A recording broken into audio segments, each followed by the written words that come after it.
Hey guys, welcome back to my channel. तो आज के इस वीडियो में मैं आपको एक्सप्लेन करने वाली हूँ 2025 में एक तेलुगु मूवी सन्मुखा। तो चलिए विदाउट वेस्टिंग टाइम मूवी का एक्सप्लेनेशन स्टार्ट करते हैं। मूवी स्टार्ट होती है हैदराबाद के जंगल से, जहाँ पर हम एक लेडी को देखते हैं जिसके लेबर पेन स्टार्ट हो गए थे और उसे डिलीवरी के लिए कहीं और लेके जाया जा रहा था। वो औरत काफ़ी ज़्यादा चिल्ला रही थी। ये देखकर उसका भाई भैरवा काफ़ी ज़्यादा शॉक था। वो अपनी जीजा विगांदा से पूछता है कि आखिर उसकी बहन इतना क्यों चिल्ला रही है। तो विगांदा कहता है कि उसका बेटा यानी कि उसका वारिस आने वाला है और इसी वजह से उसे पेन्स हो रहे होंगे। जिसके बाद एक औरत आकर उस लेडी की डिलीवरी करती है और जब वो बच्चे को देखती है तो वो वहाँ से भाग जाती है। अब ये देखकर जब विगांदा और भैरवा अंदर आकर देखते हैं तो वो बच्चा काफ़ी अजीब था। उसके 3 फेसेस थे, जो देखकर विगांदा का एक आदमी भी काफ़ी ज़्यादा डर जाता है। अब ये देखने के बाद विगांदा को काफ़ी बुरा लगता है कि उसका बच्चा ऐसे कैसे हो सकता है, इसलिए वो वहाँ से जंगल में निकल जाता है।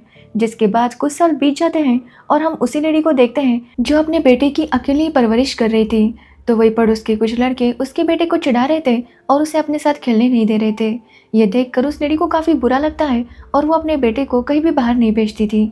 अब ऐसे ही कुछ वक्त गुजर जाता है और उस लेडी की तबीयत खराब होने लगती है, इसलिए वो अपने भाई से कहती है कि वही उसके बेटे का ध्यान रखे। जिसके बाद उस लेडी की मौत हो जाती है। तो वही हम विगांता को देखते हैं जो जंगल में अपने गुरुजी को ढूंढ रहा था, लेकिन उसे उसके गुरुजी नहीं मिलते। जिसके बाद विगांता वाराणसी चला जाता है, जहाँ पर उसे एक आगोरी बाबा मिलते हैं और वो उसे कुछ तंत्र विद्या सिखाते हैं। अब काफ़ी टाइम तक तंत्र विद्या सीखने के बाद जब विगांता वहाँ से लौट रहा था, तभी उसकी मुलाकात उसके गुरुजी से होती है। और जब उसके गुरुजी को पता चलता है कि विगांता आगोरी बाबा से तंत्र विद्या सीख रहा था, तो वो उसके ऊपर काफ़ी गुस्सा होते हैं। तो विगांता उन्हें बताता है कि उसका बेटा काफ़ी अजीब पैदा हुआ है और वो अपने बेटे को ठीक करना चाहता है, इसलिए वो ये सब सीख रहा था। अब विगांता अपने गुरुजी से पूछता है कि आखिर उसका बेटा ठीक कैसे होगा। जिसके बाद उसके गुरुजी उसे कुछ ग्रंथ देते हैं और उसे कहते हैं कि इन सब बातों को फॉलो करो, उसके बाद उसका बेटा ठीक हो जाएगा। जिसके बाद हम कार्तिक नाम के इंस्पेक्टर को देखते हैं, जिसे उसके सीनियर का कॉल आता है और वो उसे बताता है कि शहर में ड्रग्स केसेस काफ़ी बढ़ गए हैं। साथ ही कार्तिक का सीनियर उसे ये भी बताता है कि इन ड्रग्स में उसका बेटा भी शामिल है, इसलिए वो कार्तिक से कहता है कि वो सब कुछ संभाल कर इन्वेस्टिगेट करे और कोशिश करे कि उसका नाम बाहर ना आए, क्योंकि अगर सबको पता चल गया कि उसके सीनियर का ही बेटा इस सब में इन्वॉल्व है तो उसकी काफ़ी ज़्यादा बदनामी होगी। जिस पर कार्तिक कहता है कि वो सब कुछ संभाल लेगा। अब कार्तिक उस ड्रग्स वाले एरिया में जाता है और वहाँ पर जो लड़के थे उनकी काफ़ी पिटाई करता है। अब वहीं पर उसके सीनियर का बेटा भी था, तो कार्तिक उसे भी पीटता है ताकि वो वापस कभी ये सब में इन्वॉल्व ना हो। जिसके बाद कार्तिक कमल नाम के ड्रग डीलर को पकड़ने जाता है, तो कमल उसके साथ फाइट करने लगता है और फाइट करते हुए वो कार्तिक की गन लेता है और उसे धमकाने लगता है। जिसके बाद वो कार्तिक की गाड़ी की कीज लेता है और उसकी गन और कार लेकर वहाँ से भाग निकलता है। अब जब कमल वहाँ से जा रहा था, तभी उसकी कार का एक्सीडेंट हो जाता है, जिसमें कमल को थोड़ी सी चोट लगती है और उसे हॉस्पिटल में एडमिट किया जाता है। जिसके बाद हम सारा को देखते हैं जो जर्नलिज्म की पढ़ाई कर रही थी। सारा ने एक रिसर्च पेपर सबमिट किया था, लेकिन उसमें वो थोड़ी सी अटक गई थी। वो जब इस बारे में अपने प्रोफेसर से बात करती है, तो उसके प्रोफेसर उसे कहते हैं कि वो हैदराबाद के एक पुलिस ऑफिसर को जानता है जो सारा की मदद कर सकता है, इसलिए सारा को वहाँ पर जाकर उनसे बातचीत करनी होगी, जिससे सारा को और इन्फॉर्मेशन मिलेगी और उसका रिसर्च पेपर कंप्लीट हो जाएगा। अब सारा भी इसके लिए मान जाती है। यहाँ पर हमें पता चलता है कि सारा के घर वाले उसकी शादी करवाना चाहते थे, लेकिन सारा को अभी शादी में कोई इंटरेस्ट नहीं था, इसलिए वो ये बात अपनी माँ को बताकर हैदराबाद चली आती है ताकि वो अपना रिसर्च पेपर कंप्लीट कर सके। जिसके बाद हम कार्तिक को देखते हैं, जिसके सीनियर उसे डांट रहे थे क्योंकि कार्तिक की गन और कार दोनों ही गायब थी और उसके सीनियर उसे वार्न करते हैं कि 7 दिनों के अंदर कार्तिक को उसे ढूंढना होगा, नहीं तो कार्तिक के ऊपर स्ट्रिक्ट एक्शन लिया जाएगा। अब ये बात सुनकर कार्तिक भी अपने काम पर लग जाता है। जिसके बाद हम सारा को देखते हैं जो कार्तिक के सीनियर से मिलती है और वो उसे बताता है कि कार्तिक ही है जो सारा की मदद कर सकता है, इसलिए वो सारा को कार्तिक के पास भेजता है। और जैसे ही कार्तिक सारा को देखता है, वो काफ़ी ज़्यादा शॉक था। यहाँ पर हमें पता चलता है कि कार्तिक और सारा जब कॉलेज में थे तो उन्हें एक दूसरे से प्यार हो गया था, लेकिन बाद में उनके बीच कोई प्रॉब्लम हो गया जिसकी वजह से उनका ब्रेकअप हो गया था। अब कार्तिक सारा से पूछता है कि वो यहाँ पर क्यों आई है, तो सारा बताती है कि उसे अपने रिसर्च पेपर के लिए कोई इन्फॉर्मेशन चाहिए। जिसके बाद वो उसे अपने रिसर्च के बारे में बताने लगती है। सारा बताती है कि पिछले 6 सालों में काफ़ी सारे लोगों ने खुद को ख़त्म किया है और ये बात थोड़ी सी अनकॉमन थी क्योंकि काफ़ी सारे लोग ऐसा करते रहते हैं, लेकिन सारा बताती है कि एक्चुअली जिन लोगों ने ऐसा किया है वो सभी लोग रिलेशनशिप में थे और हर बार उनकी डेथ का पैटर्न सेम है क्योंकि गर्लफ्रेंड अचानक से गायब हो जाती थी, जिसके बाद उसका बॉयफ्रेंड कुछ दिनों बाद खुद को ख़त्म कर लेता था। अब ये बात सुनकर कार्तिक को सारा की बातों पर बिल्कुल भी यकीन नहीं आ रहा था, तो सारा उसे बताती है कि कुछ दिनों पहले ही एक भाई बहन का झगड़ा हो गया, जहाँ पर भाई अपनी बहन का मजाक उड़ा रहा था, जिससे बहन नाराज होकर घर छोड़कर चली गई। जिसकी कुछ टाइम बाद वो भाई ऑनलाइन आया और सबको बताने लगा कि उसकी बहन कहीं चली गई है, इसलिए वो अपनी बहन से रिक्वेस्ट करने लगा कि वो वापस आ जाए। सारा बताती है कि उसकी बहन भी अब तक वापस नहीं आई। अब ये सुनने के बाद कार्तिक उसे कहता है कि वो उस लड़की के घर वालों से बात करेगा और उसके बाद ही डिसाइड करेगा कि उसे सारा की मदद करनी है या नहीं। जिसके बाद हम भैरवा को देखते हैं जो एक बड़े से केस में किसी को बांध कर लाता है और विगांदा वहां पर कोई रिचुअल परफॉर्म करने लगता है। जिसके बाद हम कार्तिक को देखते हैं जो उस लड़की की माँ से बात करता है, तो वो लड़की की माँ बताती है कि उसकी बेटी गुस्से में घर से चली गई थी। उन्हें लगा था कि कुछ टाइम बाद वो वापस आ जाएगी, लेकिन अब तक उसकी बेटी वापस नहीं आई। अब ये सुनने के बाद कार्तिक को ऐसा ही लगता है कि उनकी बेटी शायद अपने बीएफ के साथ भाग गई होगी, इसलिए वो सारा से कहता है कि इस रिसर्च में कुछ भी खास नहीं है, इसलिए वो उसकी मदद नहीं कर सकता।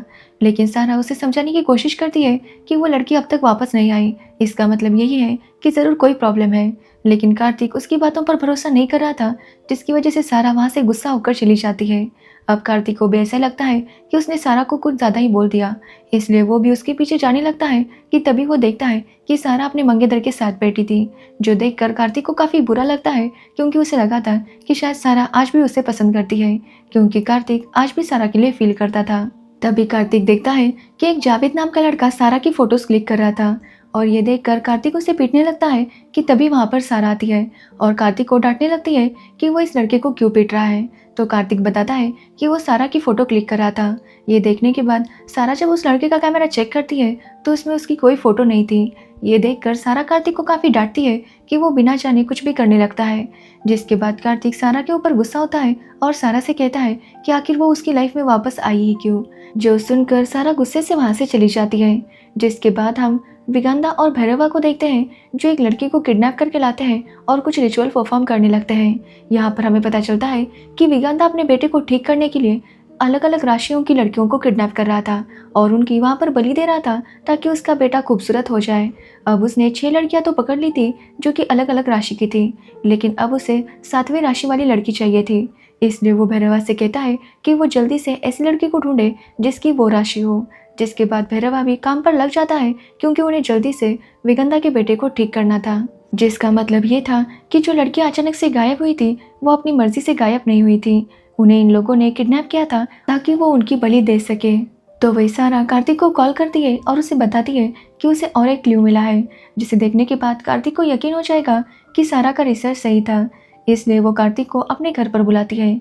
जब कार्तिक सारा के घर आता है तो सारा उसे बताती है कि शौर्या का भी बॉयफ्रेंड था। एक्चुअली शौर्या वही लड़की है जो कुछ दिनों पहले गायब हुई थी। सारा कार्तिक से कहती है कि उन्हें जल्दी से शौर्या के बीएफ को ढूंढना होगा, इससे पहले कि वो खुद को ख़त्म करे।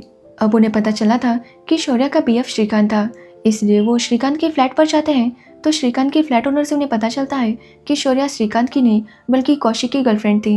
एक्चुअली श्रीकांत और कौशिक दोनों दोस्त थे और एक ही फ्लैट पर रहा करते थे, लेकिन कुछ टाइम पहले उनका शौर्या के ऊपर झगड़ा हो गया था, इसलिए उनके फ्लैट ओनर ने पुलिस में कंप्लेंट कर दी थी। जिसके बाद कार्तिक उस पुलिस स्टेशन में जाता है जहाँ पर इनकी कंप्लेंट आई थी।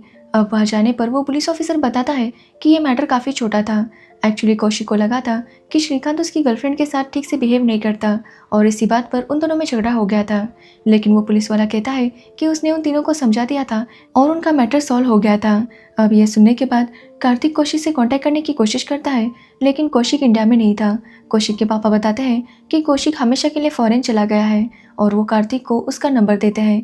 जब कार्तिक कौशिक को कॉल करता है तो कौशिक उसे बताता है कि उस झगड़े के बाद उसका और शौर्या का ब्रेकअप हो गया था और वो अमेरिका चला आया। अब ये सब सुनने के बाद सारा कार्तिक से कहती है कि उन्हें श्रीकांत का पता लगाना होगा। कार्तिक बार बार श्रीकांत को कॉल कर रहा था, लेकिन उसका मोबाइल स्विच ऑफ आ रहा था। जिसके बाद हम भैरवा को देखते हैं, जिसे पता चलता है कि कार्तिक और सारा उसके काफ़ी करीब पहुंच रहे हैं, इसलिए वो कमल को इन्फॉर्म करता है कि वो सारा को जल्दी से ख़त्म करे। यहाँ पर हमें पता चलता है कि कमल एक्चुअली भैरवा के लिए काम किया करता था और वो एक किलर को हायर करता है ताकि वो सारा को ख़त्म कर सके। जिसके बाद हम सारा को देखते हैं जो कार्तिक के साथ थी। ये देखकर किलर उसे नहीं मारता क्योंकि उसे पुलिस की झंझट में नहीं पड़ना था। जिसके बाद सारा और कार्तिक सारा के फ्लैट पर जाते हैं और रिसर्च पर बातें करने लगते हैं। एक्चुअली कार्तिक को पता चला था कि एक और लड़की गायब हुई है और वो लोग उसी से रिलेटेड बातें कर रहे थे। जिसके बाद वो दोनों अपनी पुरानी यादों को ताज़ा करने लगते हैं और इंटीमेट हो जाते हैं। जिसके बाद अगले दिन कार्तिक को पता चलता है कि श्रीकांत की उसकी फ्लैट पर डेड बॉडी मिली है। अब ये सुनने के बाद कार्तिक और सारा वहाँ जाते हैं और श्रीकांत का मोबाइल चेक करते हैं तो वो देखते हैं कि श्रीकांत को 2 दिन पहले कौशिक ने कॉल किया था और साथ ही श्रीकांत की मौत भी 2 दिन पहले ही हुई थी। साथ ही कार्तिक देखता है कि कौशिक ने श्रीकांत को इंडियन नंबर से कॉल किया था और ये देखकर उसे डाउट आता है क्योंकि कौशिक ने तो कहा था कि वो अमेरिका में है। इसलिए कार्तिक कौशिक के बारे में और पता करने लगता है और उसे कौशिक का पता चल जाता है। जिसके बाद कार्तिक जब वहाँ पर जाता है तो कौशिक की तबीयत काफ़ी ख़राब हो रही थी। अब कौशिक उन्हें बताता है कि वो श्रीकांत और शौर्या एक ही कॉलेज में पढ़ा करते थे, जहाँ पर श्रीकांत और शौर्या को एक दूसरे से प्यार हो गया, लेकिन कौशिक को भी शौर्या से प्यार हो गया था। इसलिए उसने उनके बीच आने की कोशिश की, लेकिन बाद में वो समझ गया कि शौर्या श्रीकांत से ही प्यार करती है, इसलिए वो अमेरिका चला गया। लेकिन कुछ टाइम बाद श्रीकांत ने उसे बताया कि किसी ने शौर्या को किडनैप किया है। अब ये बात सुनकर कौशिक वापस आ गया तो श्रीकांत ने उसे बताया कि शौर्या को छुड़ाने के लिए उन्हें किसी और लड़की को किडनैप करना होगा, क्योंकि उसके बाद ही वो लोग शौर्या को छोड़ेंगे। जिसके बाद कौशिक ने श्रीकांत को बताया कि वो लोग वर्षिता नाम की लड़की को किडनैप कर सकते हैं। जिसके बाद श्रीकांत ने वैसा ही किया और वो वर्षिता को किडनैप करके उस आदमी के पास ले जाने लगा। लेकिन बीच में ही वर्षिता वहाँ से भागने की कोशिश करती है, लेकिन तभी वहाँ पर वो मास्क वाला बंदा आता है और वर्षिता को वहाँ से लेकर जाता है। साथ ही कार्तिक को पता चलता है कि इसमें कमल का भी कनेक्शन था। अब ये सुनने के बाद कार्तिक कमल के पास जाता है और उससे पूछने लगता है कि आखिर ये सब चल क्या रहा है। तो कमल उसे बताता है कि एक विगांधा नाम का आदमी है जो बहुत बड़ा यज्ञ कर रहा था ताकि वो अपने बेटे को ठीक कर सके, और इसके लिए उसे ऐसी लड़की चाहिए थी जो अलग अलग राशि की हो। अब तक उसे 6 लड़कियां मिल चुकी है, लेकिन 7वीं लड़की कोई और नहीं बल्कि उसकी सारा है। जो सुनने के बाद कार्तिक काफ़ी शौक था क्योंकि कमल उसे बताता है कि विगांत अब सारा की भी बलि देगा। अब ये सुनने के बाद कार्तिक उसे धमकाने लगता है कि अगर सारा को कुछ भी हुआ तो वो उसे जिंदा नहीं छोड़ेगा। तभी उसे भैरवा का कॉल आता है और वो कमल से कहता है कि कार्तिक के जो हाथ में धागा है वो उसे निकाले, तभी वो कार्तिक को कंट्रोल कर पाएगा। यहाँ पर हमें पता चलता है कि एक्चुअली विगांधा ब्लैक मैजिक से इन लड़कियों के बॉयफ्रेंड को कंट्रोल किया करता था, जिसकी वजह से वो खुद को ख़त्म कर लेते थे। अब वो कमल वैसा ही करता है और कार्तिक के हाथ से धागा निकाल लेता है और कार्तिक को बताता है कि अब सारा के पास काफ़ी कम टाइम बचा है। जो सुनने के बाद कार्तिक तुरंत वहाँ से निकल जाता है ताकि वो सारा को ढूंढ सके। अब कार्तिक सारा के पास आता है और उसे बताता है कि उसकी जान खतरे में है, लेकिन अचानक से कार्तिक काफ़ी बदल जाता है, यानी कि वो विगंधा के कंट्रोल में आ गया था और वो खुद ही सारा को लेकर जंगल में जाता है जहाँ पर भैरवा आता है और वो कार्तिक से कहता है कि वो सारा को उसे दे दे और चुपचाप बाजू में जाकर बैठ जाए, और कार्तिक वैसा ही करने लगता है। जो देखकर सारा काफ़ी शौक थी और वो कार्तिक को याद दिलाने की कोशिश करने लगती है, लेकिन कार्तिक पर पूरी तरह से ब्लैक मैजिक हो चुका था। तो वही सारा जब विगंधा के बेटे को देखती है तो वो काफ़ी ज़्यादा डर जाती है। जिसके बाद विगंधा उन बाकी 6 लड़कियों का खून अपने बेटे को पीने देता है, जिसे पीने के बाद उसका एक ही सर बच जाता है। जो देखकर विगंधा काफ़ी खुश था क्योंकि उसका बेटा अब नॉर्मल हो रहा था, और अब जैसे ही वो सारा का खून उसे पिलाएगा उसका बेटा पूरी तरह से नॉर्मल हो जाएगा। इसलिए वो सारा के ऊपर अटैक करने लगता है। तो वही हम कार्तिक को देखते हैं जो वहाँ पर बैठा हुआ था। तभी उसके पास जख्मी कमल आता है और उसके हाथ में वापस उसका धागा बांध देता है।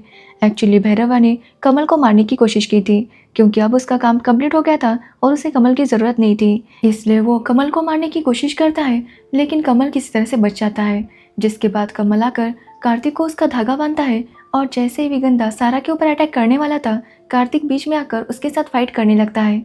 अब यहाँ पर विगंधा और कार्तिक में काफ़ी सारी फाइट होने लगती है और कार्तिक भैरवा को गोली मारता है, जिसकी वजह से उसकी मौत हो जाती है।